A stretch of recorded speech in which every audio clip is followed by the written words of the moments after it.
Bismillahirrahmanirrahim. Alhamdulillahirabbil alamin wassalatu wassalamu ala asyrafil anbiya'i wal mursalin wa ala alihi wa sahbihi ajma'in. Amma ba'du. Faqala al-muallifu rahimahullahu ta'ala wa adaman naf'a bihi wa bi 'ulumihi fid dharain. Amin. Qala radhiyallahu anhu fa'lam anna nafsakal mahilata ila talabil ilmi hiya nafsul ammaratu bisu.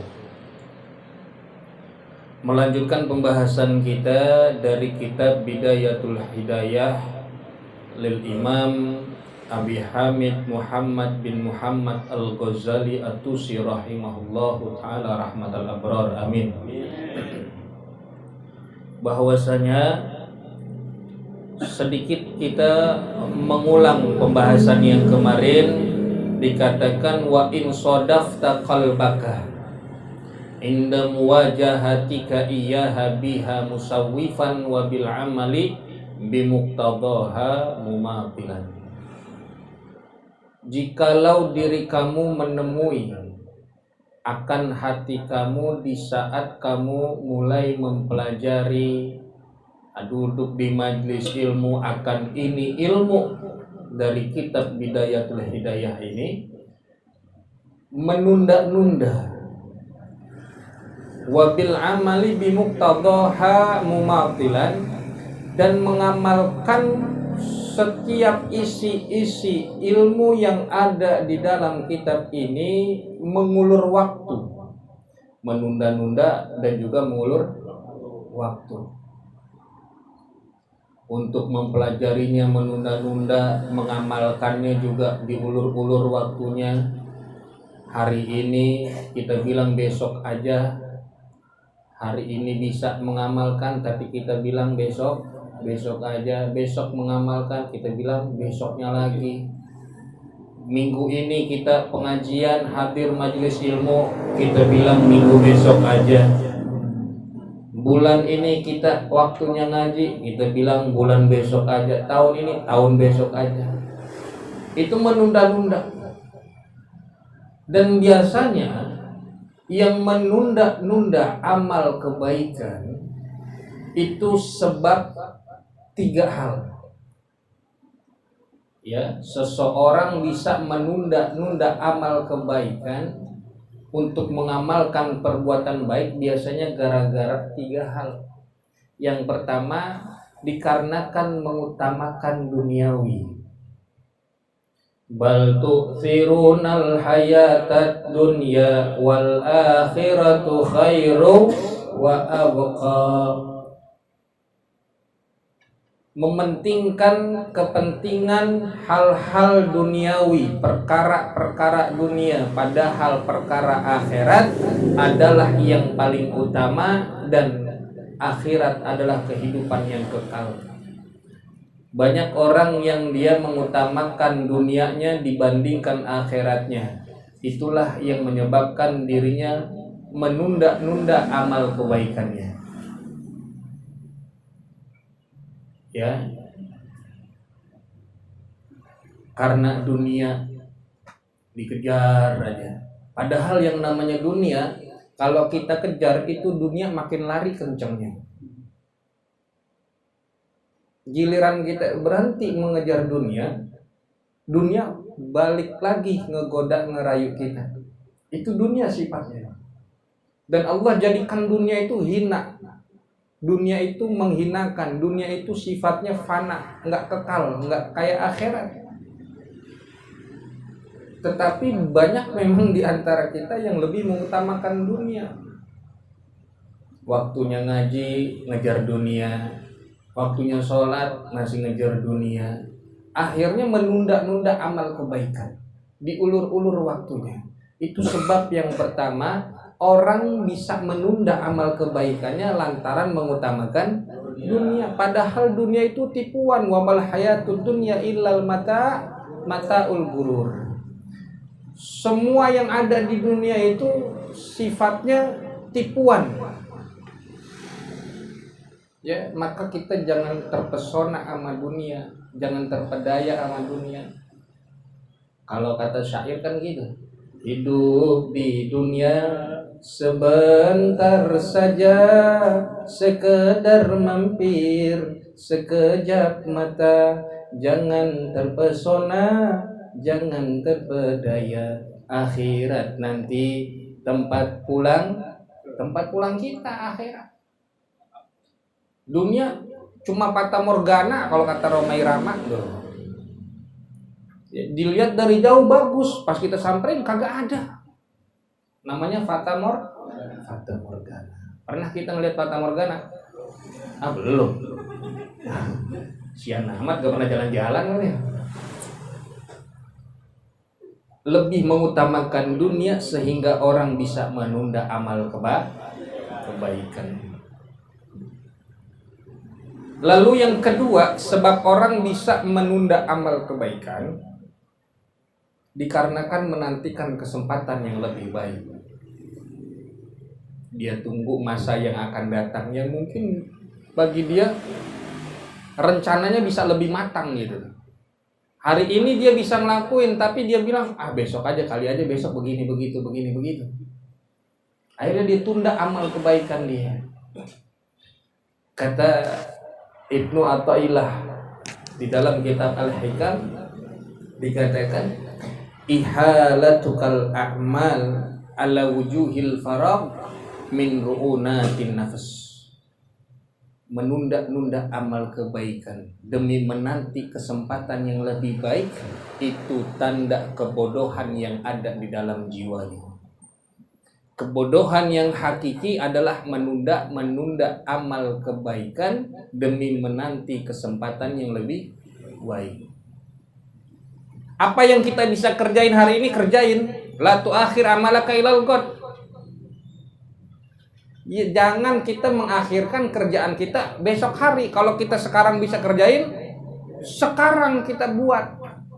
Jangan ditunggu-tunggu, jangan dinanti-nanti, jangan dientar-entarin. Contoh kayak ada orang dia berkata sama dirinya, besok saya mau tobat. Besok saya mau tobat.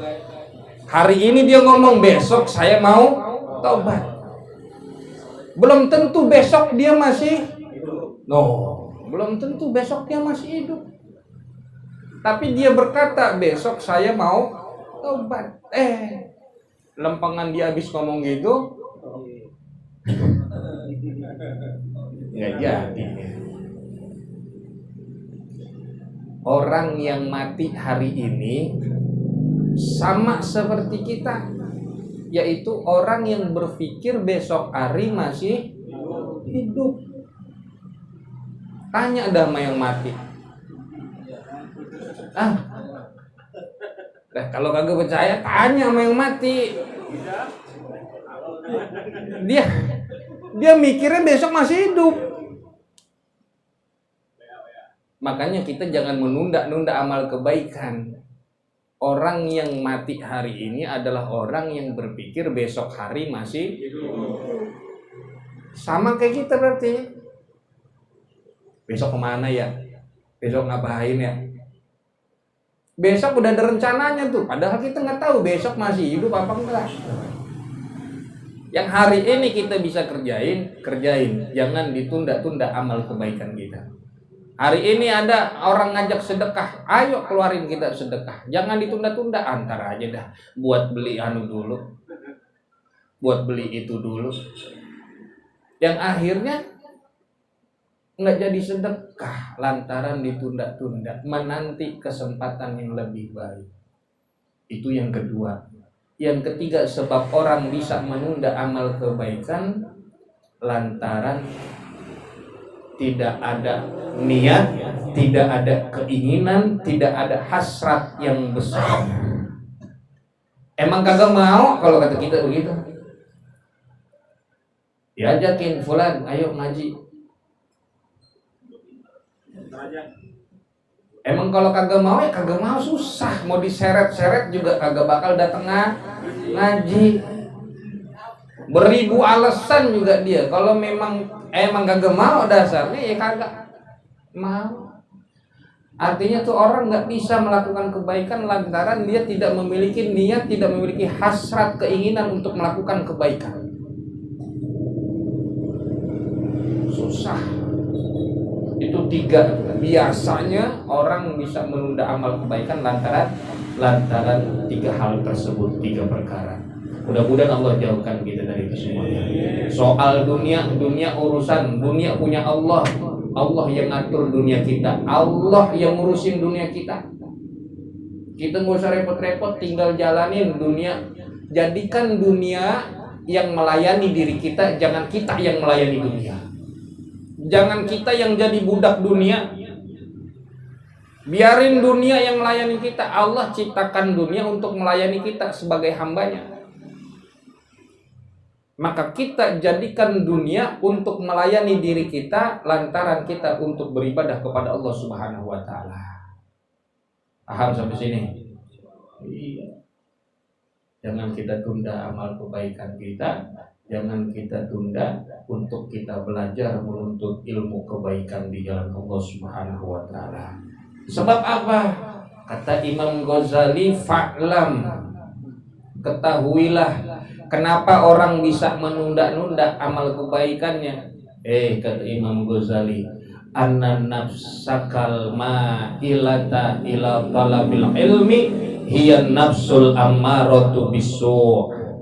Sesungguhnya nafsumu yang ada di dalam jiwamu, yang ada di dalam dirimu, yang condong, cenderung ila talabil ilmi, kepada menuntut ilmu, hiya an-nafsul ammaratu bisu'. Kenapa kita menunda amal kebaikan?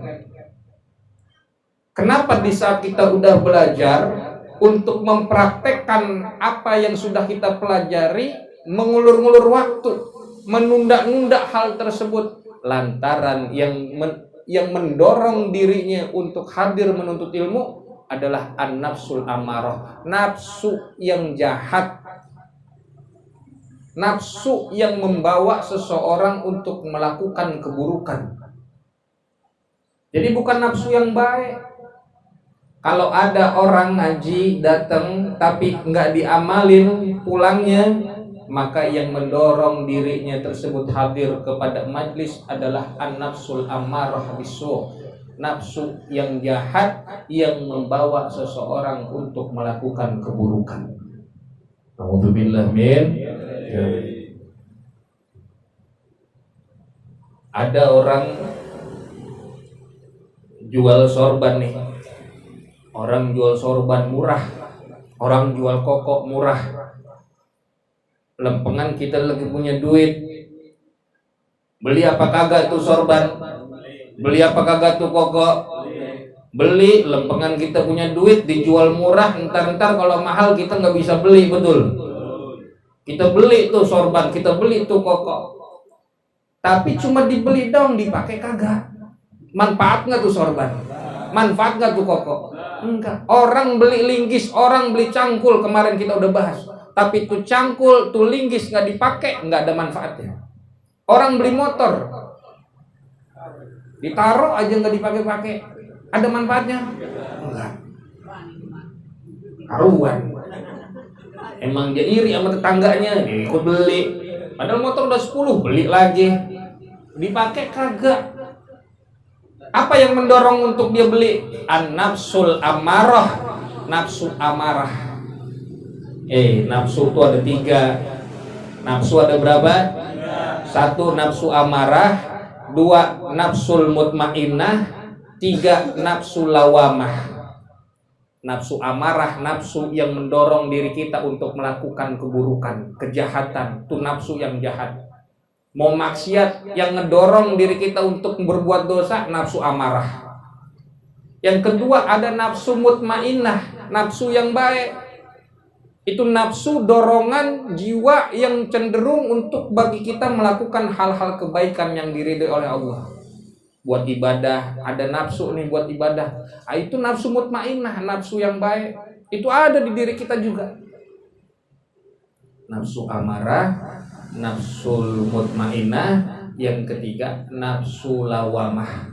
Lawamah, kan ada tuh surat apa tuh? La uqsimu bin nafsil lawamah, la uqsimu bil qiyamah, wa la uqsimu bin nafsil lawamah. Surat Al-Qiyamah. Nafsu lawamah adalah nafsu yang ketika orang sudah melakukan keburukan rada nyesel. Abis maksiat dia ingat, dia nyesel, dia istighfar. Itu nafsu yang membawa diri dia untuk kembali kepada jalan kebenaran. Nafsu lawamah namanya. Nih yang bawa diri kita hadir ke ini majlis, tanya nafsu lawamah apa nafsul mutmainnah apa nafsu amarah nih. Sehingga sepulang dari majlis ini apakah diamalkan atau tidak ilmunya, diajarin lagi ke anak istri kita apa enggak, itu ke teman-teman ajarin. Ini jadinya nafsu amarah ataukah nafsu mutmainnah yang membawa diri kita hadir untuk majlis ilmu. Kalau kata Imam Ghazali, orang-orang yang dia mendapati hatinya untuk menunda-nunda belajar ilmu kebaikan ini, menunda-nunda mengulur waktu untuk mengamalkan kebaikan, itu yang membawa dirinya untuk hadir ke majlis ilmu adalah nafsu amarah. Paham? Paham. Kemudian waqadin tahadat, dan yakin telah bangkit itu nafsu muti'atan, menaati, mematuhi, yang taat, yang patuh, li syaitanil la'ini, kepada setan yang laknat. Liyudliyaka, untuk menggantungkan dirimu, bihabli gururihi, dengan tali tipu daya setan. Nafsu amarah yang tadi membawa diri kita untuk hadir ke majelis ilmu, siapa yang membangkitkan? Muti'atan li syaitan, lantaran menaati kepada setan al-la'in yang laknat. Jadi setan bukan cuma ngajak orang kepada keburukan, tapi setan juga ngajak orang kepada kebaikan, tapi ujungnya buruk-buruk juga. Iya enggak? Tuh orang tadi hadir majlis tapi nggak mau ngamalin, gara-gara setan yang ngehadirin kita ke majlis ini nafsu amarah, sehingga kita menunda-nunda, tidak mengamalkan apa yang sudah kita pelajari. Setan itu kan nggak cuma bentuk jin doang, enggak. Kata Nabi Muhammad SAW kepada seorang sahabat yang bernama Abizar, ya Abazar, wahai Abizar, ta'awad billah min syayatinil jinni wal insi, berlindunglah kepada Allah dari setan jenis jin dan manusia. Abizar nanya, ya Rasulullah, apa manusia ada setannya? Kata Rasul, ada. Jadi yang kalau kata kita setan bentuknya ada jin, ada manusia, itu setan. Kenapa? Karena setan itu sifat. Setan itu sifat yang menjauhi seseorang kepada kebaikan, mengajak seseorang untuk keburukan, itu setan. Jadi kalau ada jin atau manusia yang mengajak diri kita untuk kepada keburukan, setan. Mau kemana lo? Mau ngaji? Hari gini masih ngaji. Sini aja duduk. Udah dah, setan.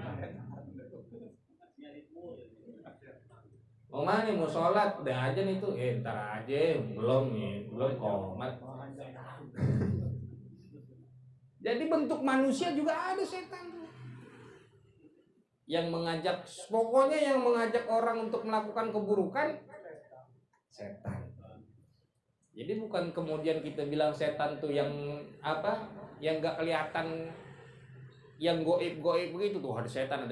Enggak, lagi jalan aja ngeliat setan juga ada. Maaf, orang sekarang kan kalau kita buka Facebook banyak setannya. Lagi goyang-goyang setan itu.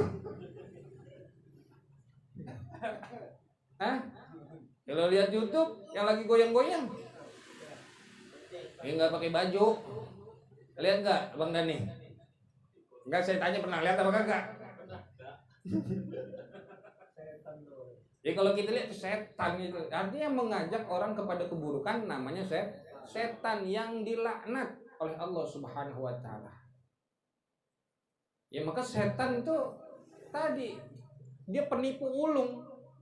Liyudliyaka bihabli gururih, yang akan menggantungkan diri kamu dengan tali tipu dayanya. Gorur, setan itu gorur, penipu ulung, penipu handal. Kalau ada tukang tipu yang handal namanya setan. Jelas ya?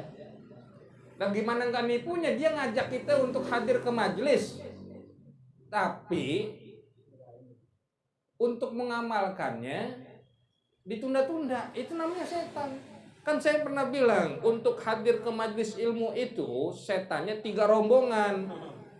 1 rombongan sebelum kita hadir, 1 rombongan di saat kita hadir, 1 rombongan setelah kita hadir.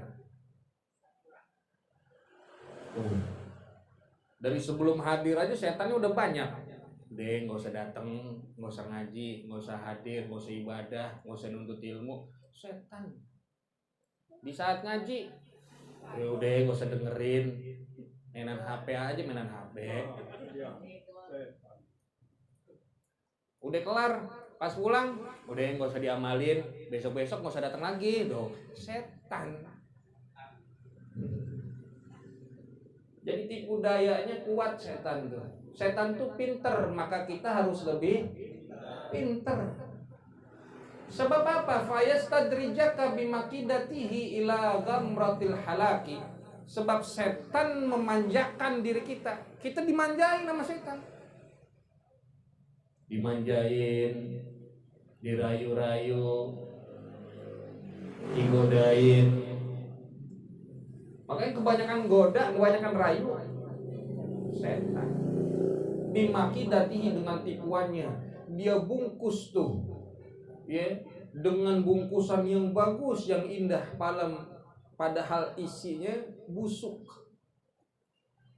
Dia bungkus pakai apa kalau kata kita tuh, kotak, ya, dikasih pita, padahal isinya bangke. Itu setan begitu. Mendingan mana? Yang bungkusnya jelek, isinya martabak, ya kata tuh. Martabak telur pakai keju. Ya. Kalau yang kotakannya bagus, isinya bangke, ente ambil nggak? Ya maaf, ada botolnya botol madu, dalamnya racun, diminum apa enggak? Mereknya madu, dalamnya racun. Siapa yang mau ambil?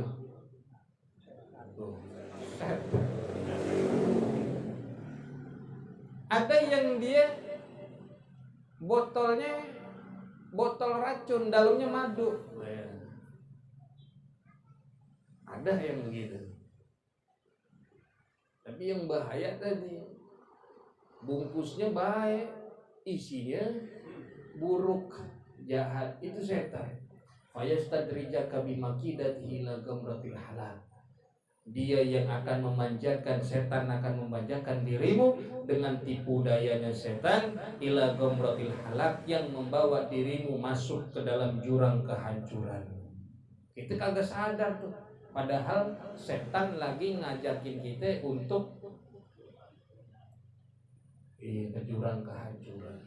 Wa qasduhu, dan tujuan setan, an yurawwija 'alaika syarra fi ma'ridil khair, untuk menyebarkan kepadamu akan keburukan di dalam bentuk-bentuk yang baik.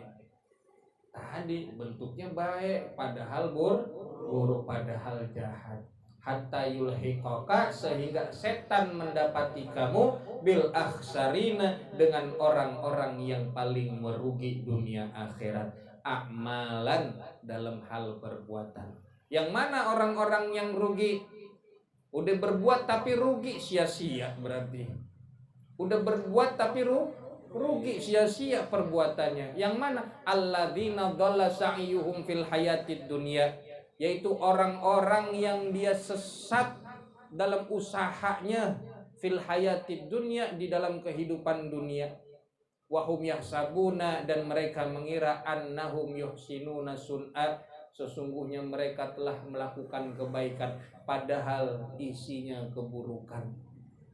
Dia mengira dia sudah melakukan kebaikan, hadir majelis ilmu, dia mengira sudah sedekah, padahal karena riya, padahal karena seseorang, padahal karena ingin dibilang baik. Setan yang ngajakin kita kayak begitu.